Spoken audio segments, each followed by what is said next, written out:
Final is comprehensive over all the chapters, so we might as well just start way back when, chapter 2-ish, I think, here.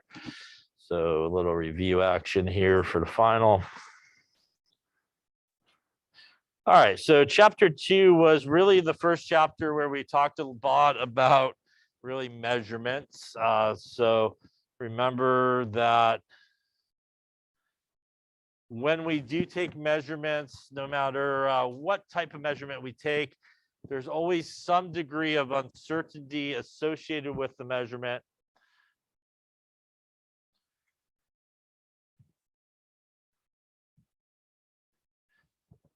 So as we saw, if we had something like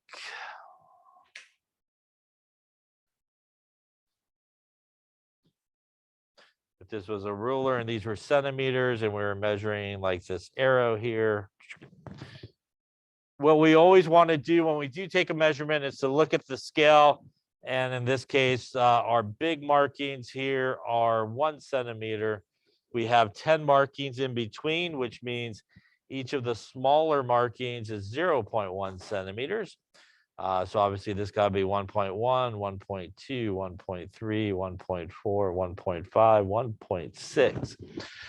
Now, remember that when you do take a measurement, there's always some numbers that everybody should agree upon. So everybody looking at this should agree it is at least 1.5. But then it's not obviously exactly at 1.5 like we talked about. It is maybe a little bit between those two numbers. So some people may think it's exactly in half. Other people may think it's a little less than half, a little bit more than half. And that's really where the estimation comes into play. So for example, I may say that it is 0.55 centimeters. And when you do record a measurement, there's always several things that's really important. You always want to record all the certain numbers plus that first uncertain number. And that really is what are referred to as significant figures, right?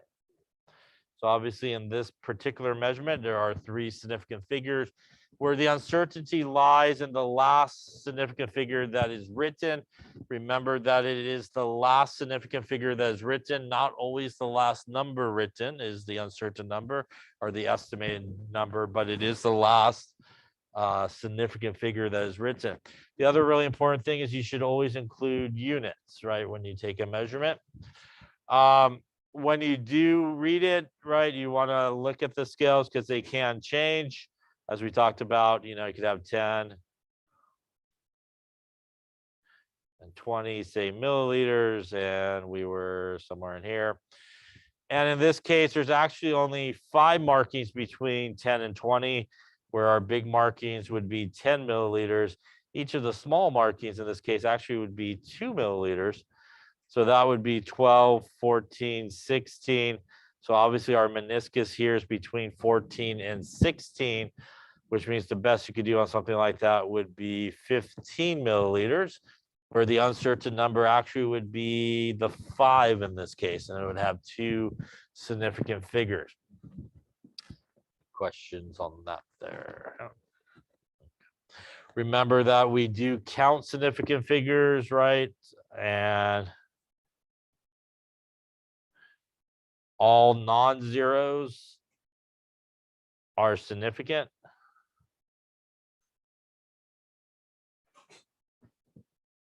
When we come to zeros, there are a few different types of zeros.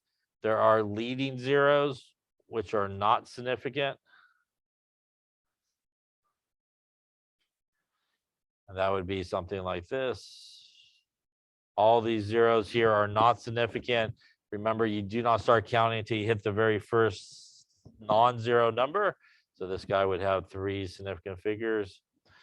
There are trapped zeros, which are significant. And those are like 4004. All those guys are significant.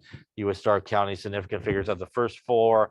those zeros in between would be significant, and the 4 at the end would be significant. So this guy would have 5 significant figures here, as they all would be significant.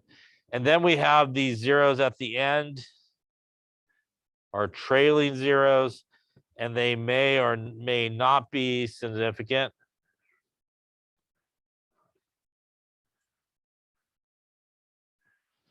What determines if they are significant, right, is whether or not there is a decimal point in the number. So if there is a decimal point, then the number would be significant. And remember that the decimal point does not need to be right next to the number or anything like that, or the zeros, but it just needs to be anywhere in the number. Obviously, if there is no decimal point in the number, then it is not significant. So if you had 12,000, like so, this would be significant. Then all these zeros would be significant as there is a decimal point right there. This would be 3, 4, 5, 6 significant figures.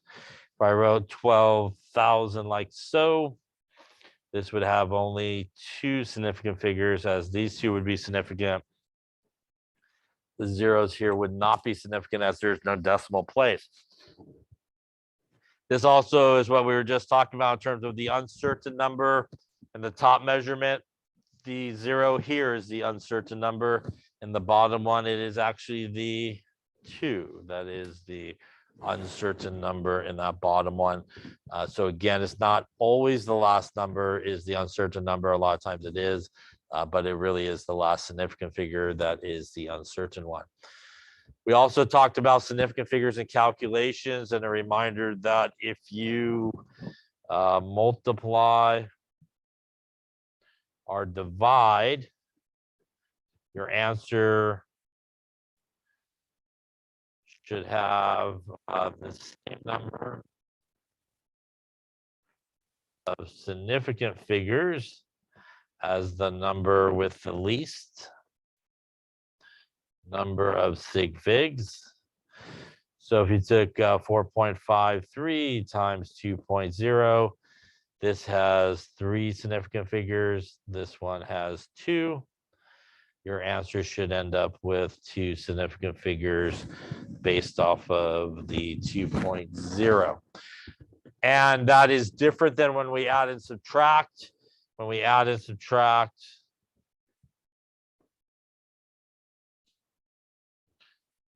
we look at the number of decimal places. And it is the number with the least number of decimal places. So if we took 4.32 plus 1.2, add them together, 255. This number here has 2 decimal places. Next number has 1 decimal place. So we would go to only 1 decimal place here and round to 5.5. 5.5 has 1 decimal place, but it has 2 significant figures if you needed to carry that on with some type of calculation. Any questions on that there? As we've gone through this semester, we've talked about the importance of scientific notation, and more important, making sure that you hopefully still remember where your buttons are on your calculator. Remember that proper scientific notation is a number times 10 to the n. This needs to be a number between 1 and 10. That is also a positive or negative number, depending on which way you move the decimal place to get a number between 1 and 10. In terms of significant figures, all the numbers before the times 10 part are always significant. So scientific notation is a way that if you need to give an answer to a proper number of significant figures, you could actually just write in scientific notation, and you could really control how many significant figures that you put in that answer. And again, as we talked about, make sure that you always use your exponent button. And remember that when you do use these buttons, They really represent the times 10 part of the number, which means you do not need to hit the multiplication button or anything like that when you punch them into your calculator and you go through it. We talked about conversions and dimensional analysis in this chapter.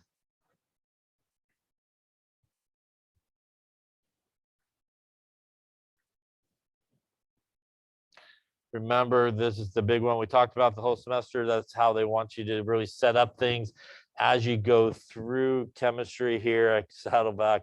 They want you to really show everything that you can in dimensional analysis, which is a way that we use conversion factors and units to show things canceling out.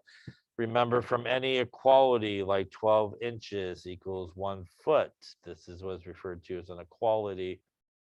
You could write two conversion factors like 12 inches over 1 foot or 1 foot over 12 inches.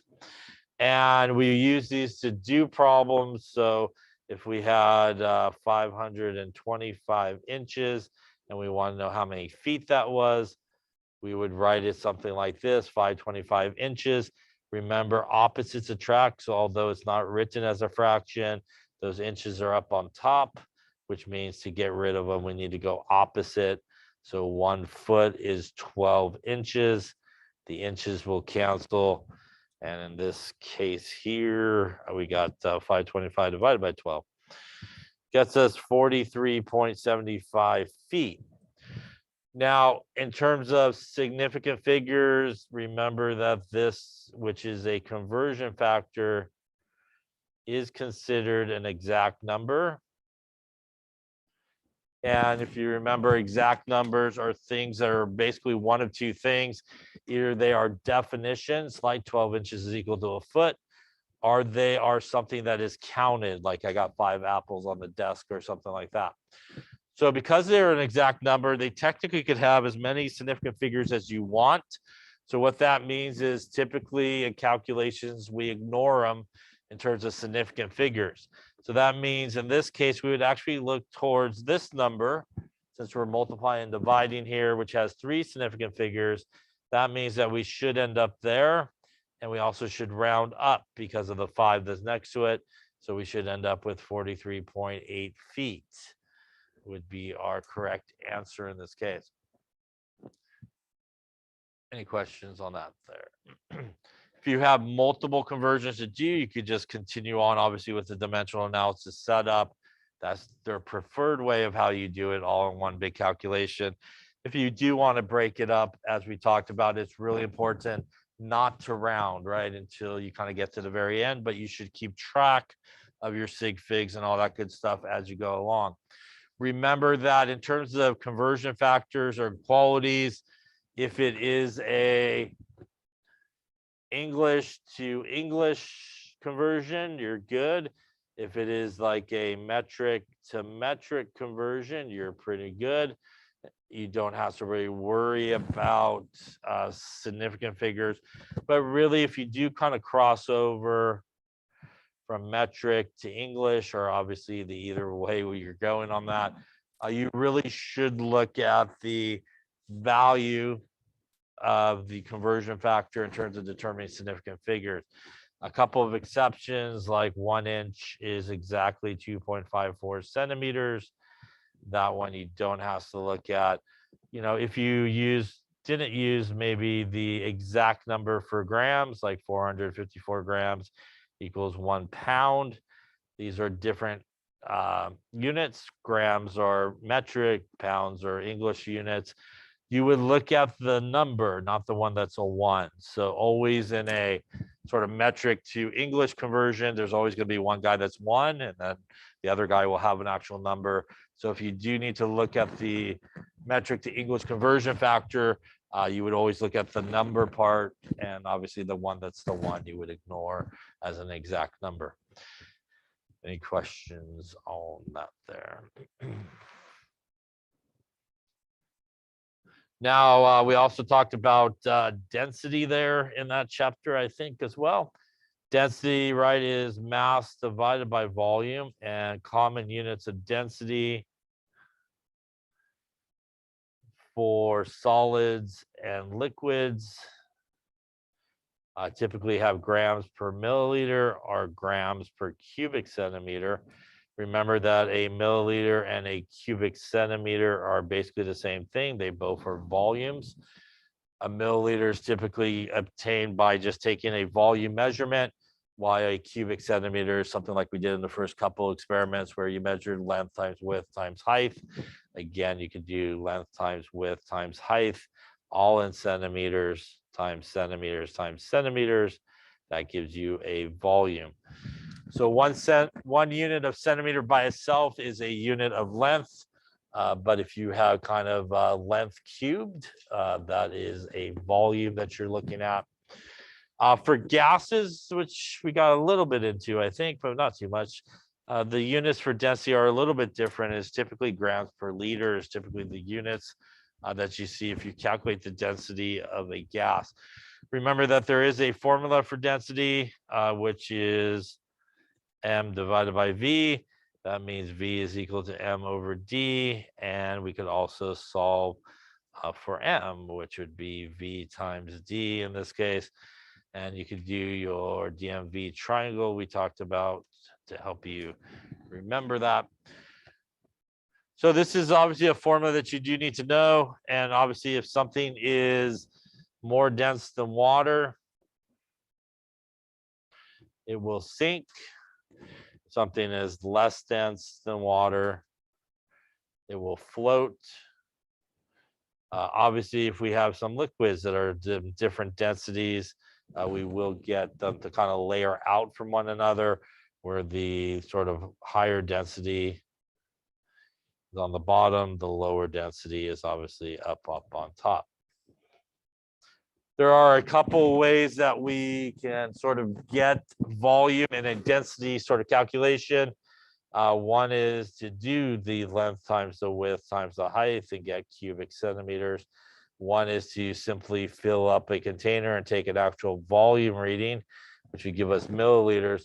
And a very common sort of way that we do get volume in a density calculation is we do what is referred to as volume by displacement.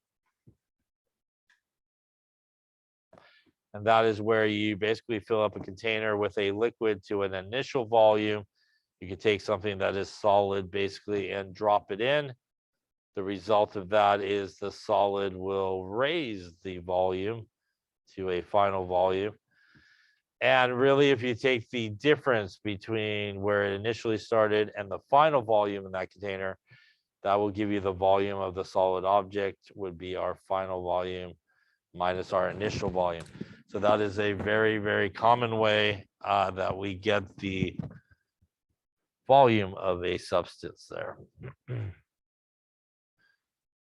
Any questions on that there?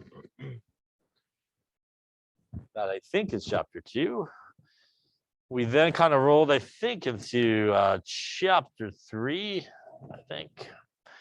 Chapter 3 wasn't a super long chapter. We talked about different phases of substances, solid, liquid, and gas, and going obviously backwards from each of these. Remember that as you go from solid to liquid, that is what is known as melting. As you go from liquid back to solid, that is freezing. Both of these occur at the same temperature, and that is the normal melting point or freezing point of a substance. As you go from liquid to gas, that is evaporation or vaporization. As you go from gas back to liquid, that is what is known as condensation. Also, these guys occur at the same temperature, and that is the normal boiling point of a substance. You also could go directly from solid to gas, skipping the liquid phase, and that is what is known as sublimation. And going back from gas to solid, skipping the liquid phase, deposition. We talked about these phase changes in terms of energy. Going from solid to liquid to gas, those are all endothermic processes where you have to put heat and energy in to do so. It has to be absorbed. Going from gas to liquid to solid, those are all processes where energy is released, and that is an exothermic process where we release the energy. We also talked, I think, in that chapter there about physical and chemical changes. A physical change is basically what you start with and end with are fundamentally the same thing.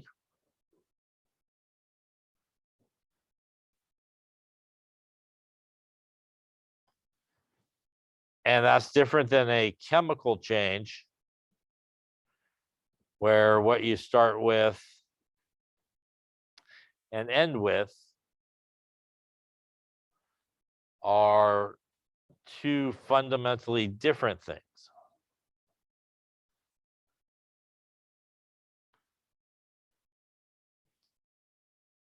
Usually a chemical change is a chemical reaction that takes place. It's usually when we have that occur.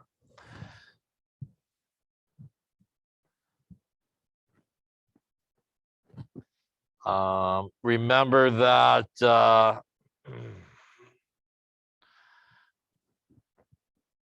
that you can not get back in a chemical change your original components by any type of physical means, but typically in a physical change you can't get it back. Obviously, a change of state is a common physical change. A change of state when something goes from solid to liquid to gas, all they're doing is just changing their state. They're still fundamentally whatever they are, like the ice cube.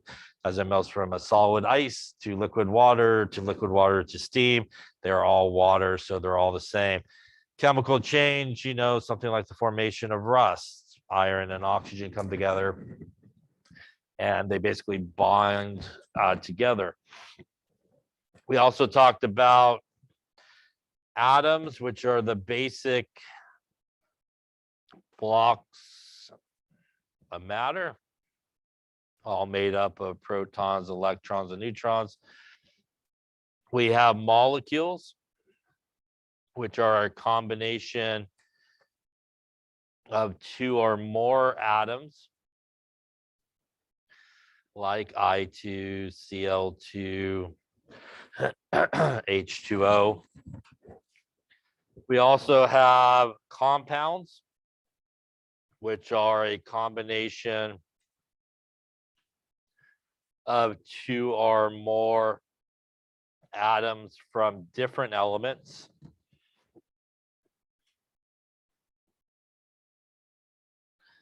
Like H2O, CO2, whatever it may be. A reminder that I2 and Cl2, they are not compounds, they are molecules, and they're also elements, right? So elements are really the basics of what everything is built off of.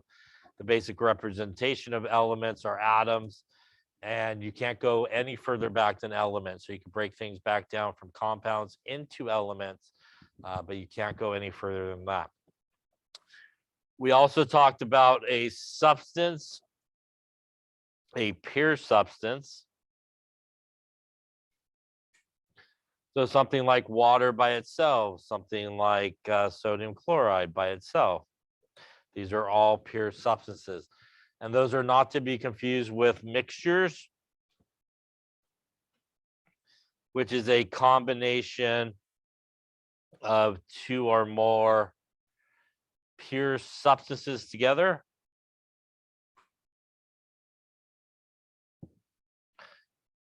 Where they retain their identity.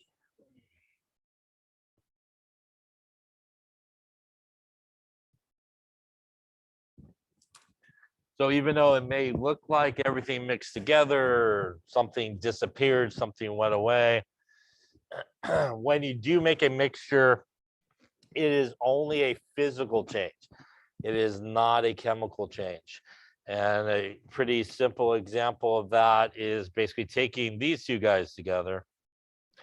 We take these two pure substances together and we mix them together, we get a mixture of sodium chloride solution. And in a sodium chloride solution, what is really happening is we have our sodium ions, we have our chloride ions, and we have our water molecules basically surrounding each of these. There's just a lot of water molecules. So to our naked eye, it appears the sodium chloride has gone away, but it really hasn't. It's just pretty much gone into a lot of waters in their way. Water can do this because, as we talked about in a previous chapter, water is polar, right? There is a negative side to water, which is the oxygen side, which is why it's attracted to the positive ion, and the hydrogen side, which is the positive side of water, which is why it's attracted to chloride. So when you take something like sodium chloride and you dissolve it in each other, the salt basically gets mixed into all the waters and basically they disappear or dissolve.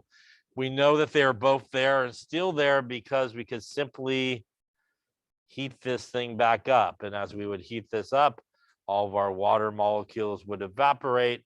That would allow these two ions to come back together to make our solid sodium chloride. The water could also be trapped if you wanted to, and you could get back to liquid water. But in our cases here, we just kind of let it go off into the environment. That led us to sort of two types of mixtures. One is a homogeneous mixture.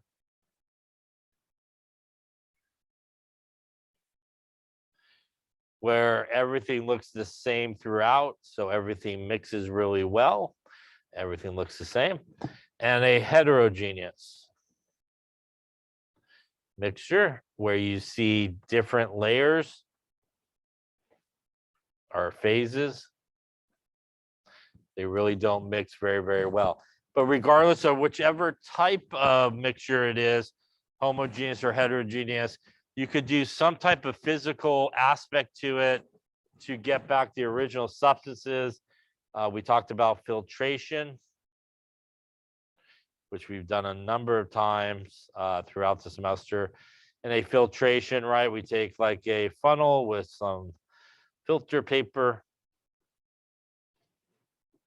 And it's a good way to separate out a solid from a liquid, where obviously if you poured that into there, the solid would stay on the filter paper, the liquid would go through. Hopefully you have a container to catch it in.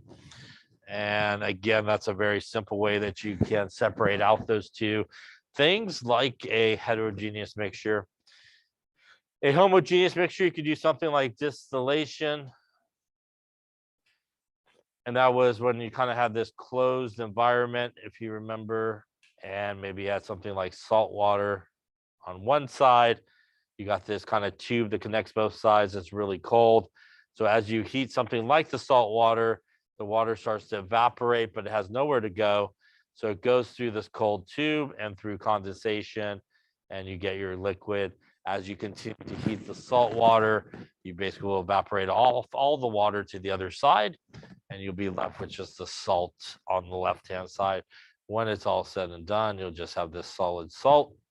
And again, you're able to separate out both parts of the mixture in their original components. So again, homogeneous or heterogeneous mixtures, you could always separate them out and there should be no issues. Any questions on any of that stuff there?